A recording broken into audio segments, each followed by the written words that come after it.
Y volvemos a saludar a Pablo Callejón. Pablo, ¿qué tenemos para este segmento? Bueno, vamos a hablar de los salarios porque aparece un dato positivo, ¿no? Después de 4 meses, por primera vez en la comparación intermensual, hubo una suba de los salarios por encima de la inflación, incluso de la inflación más alta. Usted me dirá, bueno, pero esto no impactó en todo, no es suficiente. Podemos argumentarlo ampliamente y en todos los casos tendremos la razón. Aquí es apenas una fotografía en una película que ya lleva más de 4 años y que sabemos las consecuencias que genera. También es verdad que fue un mes muy particular porque estuvo relacionado con los primeros acuerdos paritarios, por lo cual generalmente en el acuerdo paritario en el primer mes hay un impacto, sí, ¿no? Y después comienza nuevamente a licuar. Aparte de diciembre aparecen algunos bonos.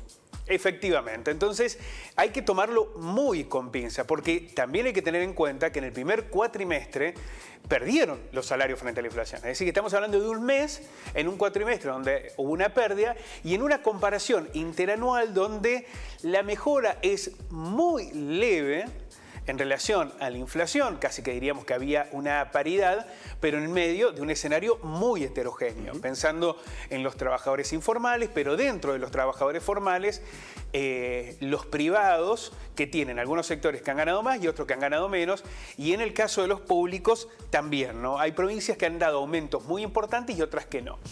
Pero ¿qué indica esta disputa entre salarios e inflación? El índice de salarios registró en marzo un crecimiento del 7,4% mensual, por lo cual le ganó a la inflación por primera vez desde noviembre del año pasado, según los datos del INDEC. En el tercer mes del año, los precios se dispararon un 6,7%, que fue la mayor marca mensual en 20 años. O sea que es un puntito el que le ganamos en marzo, según estos datos. Al mismo tiempo aumentaron fuerte los sueldos del sector público y hubo varios incrementos por paritarias en el sector privado. El sector público aumentó un 12,1% mensual. Miren ustedes la enorme diferencia de cómo van incrementando. Digamos, el Estado está yendo con mayor aceleración que los privados, en lo que tiene que ver con el aumento de los saberes. Sector público un 12,1%, el sector no registrado un 5,6% y el sector registrado, el de los privados, un 5,4%. En cuanto a las paritarias, las subas en los sindicatos, para marzo, digamos, los que cobraron esa primera cuota, gastronómico aparece en primer lugar con el 16,2%, transporte el 14,7%, químicos el 13,5%, alimentación el 12%, comercio el 10%, seguridad el 9,2%,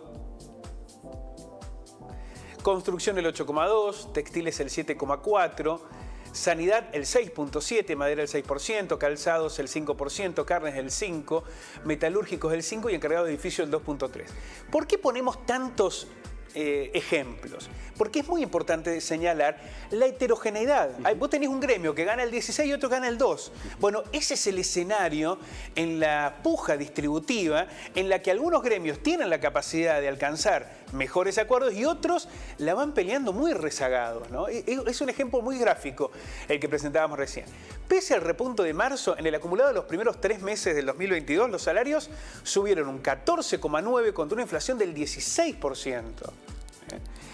Insisto, marzo es un mes particularmente complejo para ser definitivo, porque en marzo en general es cuando se abren las paritarias, entonces llega ese primer aumento. Seguramente en el nivel del semestre nos volvemos a encontrar con un déficit muy importante. Esto equivale a una pérdida del 1% en el poder adquisitivo en los primeros 3 meses.